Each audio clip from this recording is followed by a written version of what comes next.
Program Kampung Angkat Madani oleh Jabatan Perdana Menteri hari ini telah menyaksikan pelaksanaan pelbagai inisiatif pembangunan komuniti di Kampung Kuala Pangsun, Hulu Langat. Sebenarnya hasrat yang Mahathir Perdana Menteri Datuk Seri Anwar Ibrahim, dia ingin kita sama-sama merasai bagaimana susahnya para pemimpin yang di Parlimen, Dewan Negeri sebagainya untuk kampung-kampung dan juga menyampaikan perkhidmatan. Kenapa kami memilih Kampung Pangsun? Ialah kerana kami lihat banyak benda yang boleh kita bantu untuk menaikkan lagi taraf ekonomi dan juga infrastruktur.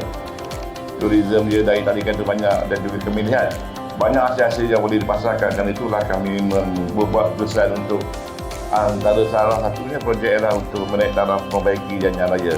Kalau jalan tak elok, siapa nak datang? Kalau jalan tak elok, siapa yang nak bawa hasil keluar bandar sebagainya, dan siapa nak datang ke sini? Secara keseluruhannya, program ini dijangka membawa perubahan positif khususnya dalam meningkatkan kualiti hidup komuniti di sini.